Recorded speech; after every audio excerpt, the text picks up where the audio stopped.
I'm Andrew SNOWHITE, and with me today to discuss building cultural identity in Greenfield cities are OLUFEMI BABALOLA, CEO, Greenfield Island in Lagos, Nigeria, and ALEXANDRA HAGEN, architect and CEO of White Architecture, the master planner for Kiruna New City, Sweden.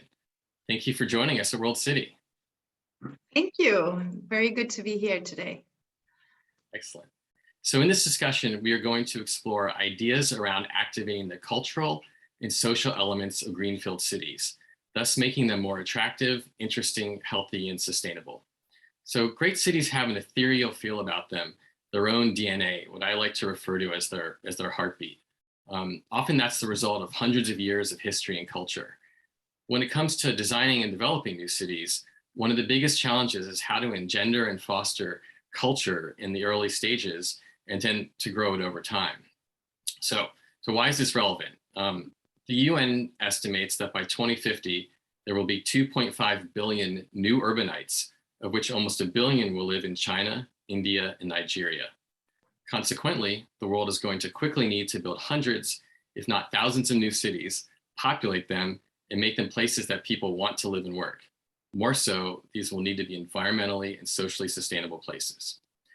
I'm very excited about today's discussion as it includes two very different projects. One is located over 100 kilometers north of the Arctic Circle, while the other is in sub-Saharan Africa and part of one of the fastest growing megacities in the world.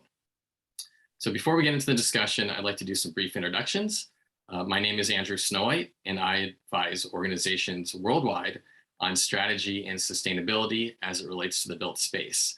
I was formerly the Chief Innovation Officer at Gale International, the master developer of the new smart and green city, Songdo, South Korea, and have worked on a variety of other large-scale greenfield projects, including NEOM. OLUFEMI BABALOLA is a qualified lawyer with experience in Nigeria and England. He has worked on various high-value projects spanning rural telecommunications, electricity privatization, and construction. He is the founder and chief executive at Greenfield Island, an upcoming new city development sitting on about 70 hectares of reclaimed land within the Lagos Lagoon, Lekki Central, Nigeria. Greenfield is a greenfield city in the truest sense. It is being completely built from the ground up, including a dedicated cycling lane and clear plans for electric vehicle charging stations. ALEXANDRA HAGEN is an accomplished architect and the CEO of White Architecture, one of Scandinavia's leading architectural practices. Her firm is the master planner of Kiruna, Sweden, an existing city with 20,000 residents that is home to the largest iron ore mine in the world. However, land deformation from the mine has necessitated that the 120-year-old city be moved 2 miles to the east, presenting an opportunity to transform Kiruna into a new urban hub for current and future generations. So it's a pleasure to welcome you both. Thank you, Andrew. Yeah. Pleasure to be here. Excellent. So I'd like to open the discussion with a question for both of you that I've often heard in relation to greenfield developments. I've seen this, historically, and it comes up today. A consistent criticism of many new cities is that they feel stale and lack a sense of culture and community. So can you share some approaches you are taking to avoid this in your projects? And let's start with ALEXANDRA. So what we did in the Kiruna project, and I'd like to stress that the Kiruna project is really moving an existing community rather than building a completely new one, which is even more of a challenge.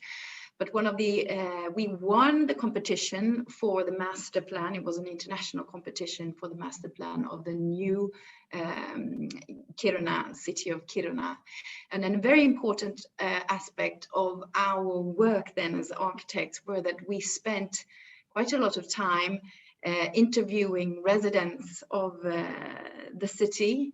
I mean, what were the core elements, the most important elements of the community that needed to be preserved in creating the new Kiruna? And why were people so attracted to living there, and why had they been living there for generations? So really assessing the current situation was one of the strategies that we pursued. And also that we had another strategy to also throughout the moving process of Kiruna that it would be a city that was sort of connected all the way through the moving process, so that during no time in this moving process would the city be divided into the new and the old city. They would be connected, both of them, all the way through the move. So that's one way also of sort of preserving the sense of the core of the city or the community of the city. Great. So, Olufemi, you don't have the luxury, so to say, of having a community there. I mean, you're truly Greenfield. So I guess, you know, in terms of the same question, how are you approaching it to avoid kind of that stale lack of sense of culture as you start to develop and have new residents?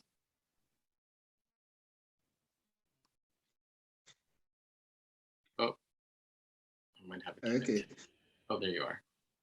Yeah, thank you, Andrew. Yeah, we work that Alexandra and her team had to do, coping with an existing city. Yeah, when you consider that our island is also about 2.5 kilometers into the lagoon, so we are also physically removed from existing neighborhood. And of course, that posed its own challenge. We knew got to be deliberate, place-making effort. Even at this early stage of the project, culture into our new city. And one of the things we've done in the early days has been to build an amphitheater for entertainment. And it's not just to create awareness in the marketplace for the project, it's actually to deliberately infuse culture into Greenfield Island. The set of music that is being played is not just contemporary, they are eclectic in a way that it attracts so many other people right across the community. And just like I've said earlier, we are deliberately building a museum on the island. And again, this is to create that sense of culture and sense of history, even when we know that the island itself is new. When you come to a museum, you know that you are going to see things beyond contemporary. You are going to see things that are historical, things that are cultural. So these are efforts geared deliberately to make it, to give it life, to give it a soul. On the promenade, on the waterfront, deliberately, we are also making areas available for pop-up shops. And the pop-up shops will be doing largely what we call street food, that people will come and you can get the flavor of a multi-ethnic nation like Nigeria. East, west, south, north, you can have a taste of the food. You can have a taste of the culture. So this is, again, quite deliberate. And this is why we find what Greenfield Cities is doing very interesting, because it is useful for us to have a platform where we can engage with other developments, cities like Kiruna coming up, and engage with professionals also, like you, Andrew, because for us, it's not just about infusing culture, it's a key part of what we consider to be sustainability. Sustainability goes beyond the environment, it also goes into culture. It goes into connecting with the wider society. That is how we live. We are meant to live together and interact socially. And that's what we are hoping to achieve on Greenfield Island.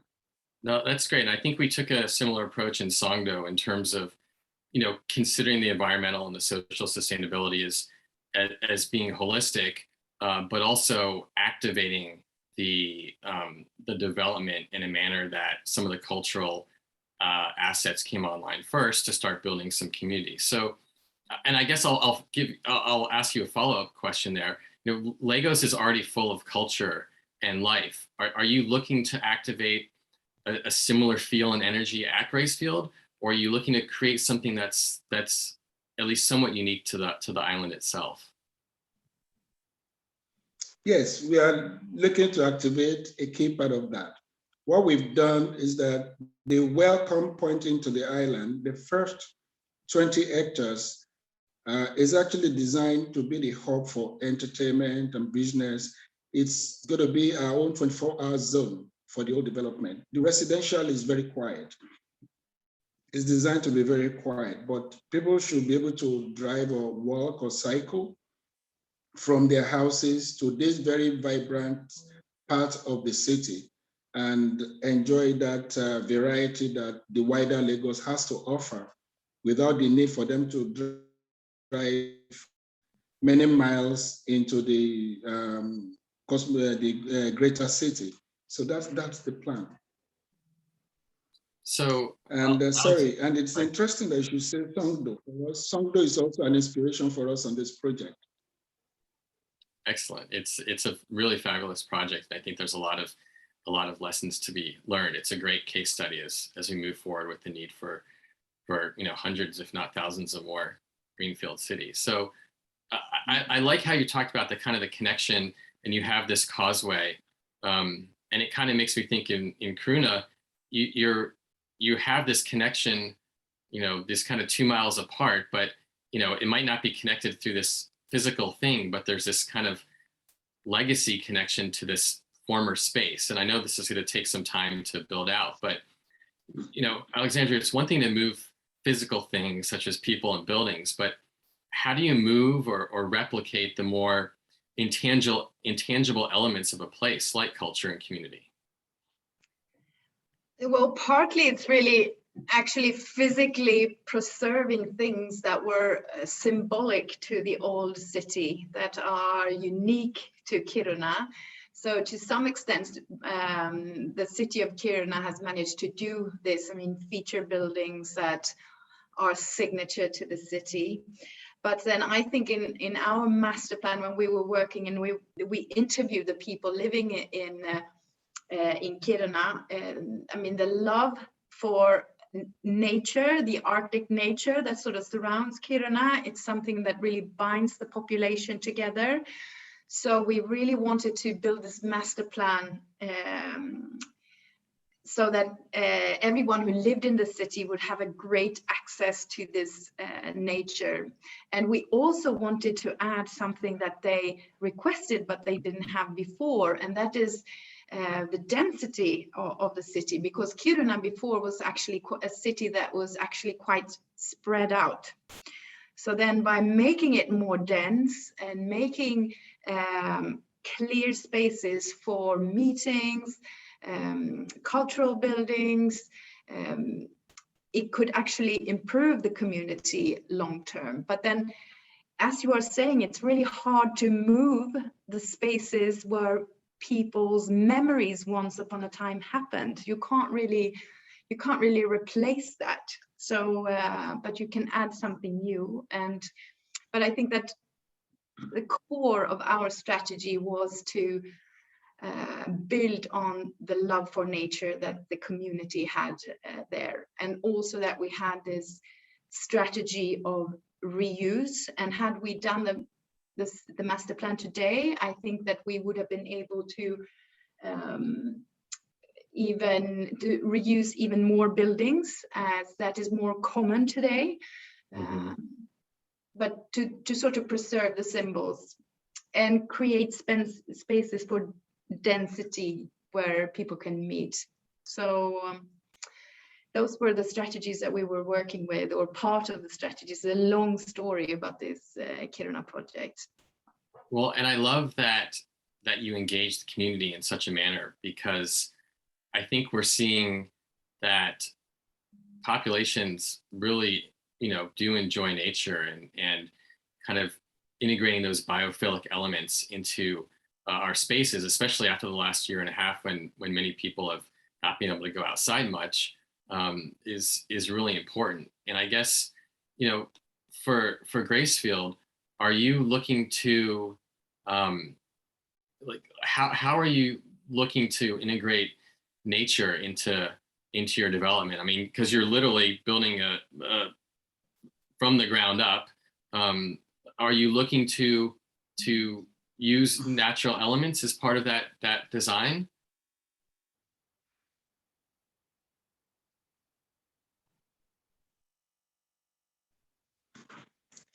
Thank you, Andrew. I think I missed the last bit of your question, but I think I was just saying that, you know, kind of, yeah. It's interesting to hear. Go on. I just to clarify, I was to say that, you know, the biophilia, the use of nature in the design. It's interesting to hear. Yeah, the line is. Yes. Thank you, Andrew. It's interesting to hear Alexandra talk about putting the love for nature at the core of what they did in Kiruna. We'd like to learn more actually from her in that regard. I think we've tried to do here. Like you said, we are building it from ground up. We are reclaiming the island. It didn't exist before. So that makes it a very huge challenge to plant new gardens on basically sand, you know, sand that is not configured naturally to sustain plants. So it's a huge challenge, but it's what we've done. We've designed a central park, not at the level of Songdo, of course, but a central park right at the heart of Greenfield Island. And the whole idea is to create a new ecosystem, which I believe we are on the path of achieving. To date, we've planted over 3,000 trees, and at completion, we are going to have over 10,000 trees. When we started the project, there was no single bird life on Greenfield Island or a vicinity at all. Now we have 7 different species of birds, including hawks and falcon. So we are pleased that a project like that is actually having positive impact on the environment, which is not usually associated with it. So planting trees and creating an ecosystem is a key part of what we are doing. We are also introducing nature conservation project. So we are working with the National Conservation Foundation here. We are looking to create a rescue center for horses that have been abandoned. Usually here, when people have used their horses to play games like polo and things like that, and they have been injured, they just leave them on the field. So we are thinking of creating a rescue center for horses as part of our conservation program and creating a beautiful scenery of plants and animals. These are just a few of some of the things we are doing. And like I said, listening to Alexandra, what they've done in Kiruna, I think we'll be talking to her to see how we can learn from their experience.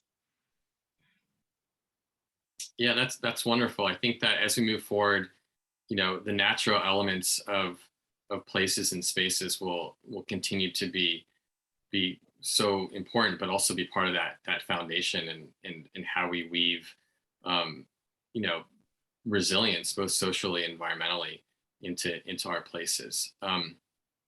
So I guess to kind of take a step back from the really big picture again, I'd just like to get some thoughts from both of you in terms of, you know, what concerns you most about having to build from scratch, and conversely, you know, are there opportunities that you see that a new city can provide?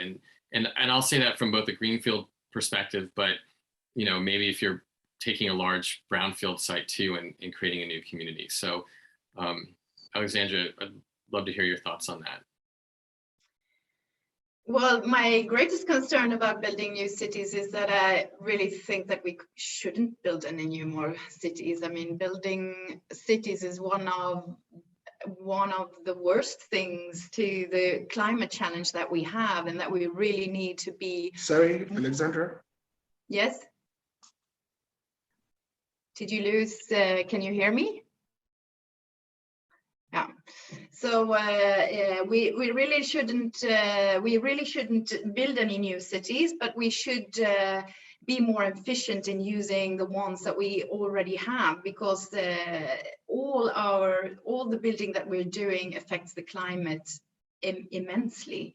So this is really my major concern with new greenfield cities. So, point well taken. I think that, you know, in certain parts of the world, especially in the global south, you know, the number of new urbanites will dictate that we're going to have to build new cities. So, you know, especially in places like Nigeria, where, you know, we're talking about hundreds of millions of new residents, new population, you know, in the coming 25 years or so. So I guess, Olufemi, sorry. Yeah, I'm talking about from this perspective of the part of the world where we operate, where I feel that we're taking up a lot of space already, and we could use it. We could use it better than we already do. And then, of course, in other parts of the world, the conditions are different. So I totally agree, and I think that if increasing efficiency of what we've already built is one of the most important things we can do in terms of starting to meet our climate goals. So Olufemi, I'll ask that to you too. I mean, you know, what are your concerns about building from scratch, but also what are those opportunities that you see that it provides? Yeah, I think the concern would be generally people are tentative about new things, new technology, new approach to things. So maybe a lot of people didn't understand this idea of new city. If we had said we were building an estate, maybe they will sort of understand. An estate, you're supposed to come home, sleep, wake up, and get out again to the office or wherever. But a new city means that you live there, your workplace is possibly within walking distance, and then after work, you probably go for a drink in the neighborhood. That's what we're doing. So that's not understanding what is new. It was a bit of challenge in the beginning, but it's like you said, it's also provided us with a lot of opportunities to offer a new lifestyle to Lagos urbanites, to say, look, you can live better. You don't need to spend 3-4 hours in the traffic between the office and your house. You can live better. And people can see that that is real. Now, Lagos is focused for transportation. We are focused on cars and cars alone. So to then introduce a city where you are saying you can move about on your bicycle, you don't need to drive, and to say that we are providing infrastructure for you to cycle, we are providing the infrastructure for you to walk. These are opportunities that people are saying. So we've seen a lot of interest from both Nigerians and a lot of international people in Nigeria. Now, one of the things we wanted to achieve, so listening to Alexandra, I'm actually very interested in this bit. We wanted to achieve was low density in the residential. Now, I heard Alexandra talking about them wanting to deliberately create a high density in Kiruna. So I want to know that we are not missing any opportunity. Maybe we should be building a lot of Greenfield Island as a vertical city instead of horizontal. We have quite a number of residential properties that are just one-story buildings. So listening to Alexandra, I'm thinking, maybe we should give that another thought. Maybe we should have a few high-rise. We have some high-rise buildings from 10 floors up to, I think the highest at the moment is 20 floors residential apartments. But we want to give that a thought, you know. So it's a great opportunity to do new things in terms of contemporary architecture and the lifestyle of live, work, and play, when we can actually truly deliver that. That's been interesting seeing it coming into fruition. So I think that, I mean, I think density is interesting, you know, and it's, you know, whether Definitely. that's, yeah. So Alexandra, you probably have some more thoughts, so I'll just let you go with that. Absolutely. And to me, density is not necessarily high-rise buildings, but when I talk about density in Kiruna, it's density in the spaces between the buildings. So, and density in the context of Kiruna would be perhaps 5-story buildings. But then when you walk down to the street, the density is about creating enough flow in between the buildings so that you actually have the feeling of a vibrant city life between the buildings. And I think that's the density that we are more interested in, as that is what drives the attraction to a city. Well, I think that's a perfect comment for what we're discussing. I mean, you're essentially saying that Okay. density is driving Thank community. you.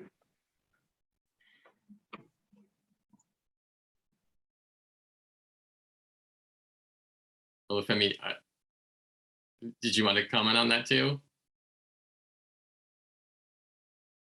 So yeah, so I was saying, I think that, you know, it's an interesting thought in terms of, and I love it. You're thinking about density, not in terms of, you know, how many people can you pack in necessarily, which I think is often thought of in new developments, but it's how are you using the density in terms of driving community and culture, and that's a really wonderful thing. And I think that, you know, then expands into driving commerce, and if it's done well, the density can help from a carbon, water, and other resources perspective.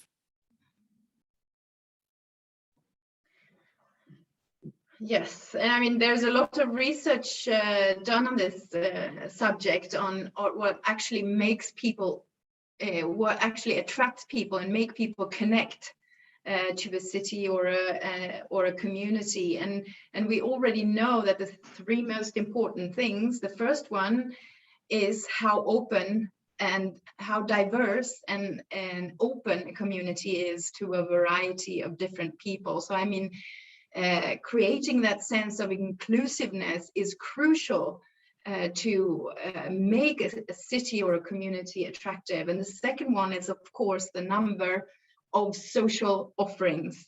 And then the third one is actually beauty and aesthetics in public spaces. So all of those 3 are key elements. And as architects, of course, we can work with the beauty of the city, but we can also work on the planning to make it dense, that the social offerings are placed so that there's a feeling of density and vibrancy in a city. So we're running out of time, and I think that we may have lost OLUFEMI. I think our challenges of coordinating across 3 continents here. Has the pandemic impacted how you've thought about community at all? It sounds like a lot of the pieces and parts you were already planning for to kind of satiate the hunger everyone's is going to have on the other side of the pandemic to be together. But has that changed your thought process at all? Well, I think that the pandemic has really put the light on quality of life in the city, and it will. Now the cities are going to compete in a completely new way. Before, you've seen all of the major cities attracting people because all of the work opportunities are there. But during the pandemic, we have experienced that a lot of people no longer have to live where their employers are. So working remote from the office, that will sort of allow people to settle where they get the most quality of life for the money that they can afford to pay. And therefore, this sense of community, social offerings, and culture will be increasingly important for the cities to invest in order to keep their inhabitants and in order to ensure growth in a city. So all what we're discussing today, the sense of place and culture, will be just a key ingredient in building the competitiveness of a city moving forward. And I think more that's so than before the pandemic. Yeah, I think that's a wonderful point to wrap up on, is that from a market positioning standpoint and from a value proposition, you know, figuring out how to build and create community and culture is now a key and absolutely foundational component as people figure out, how they're going to build new cities and new communities over the next 35 years. So thank you so much. I think we lost Olufemi, but we thank him, we thank you as well. And thanks everybody for joining us today at World City. Thank you.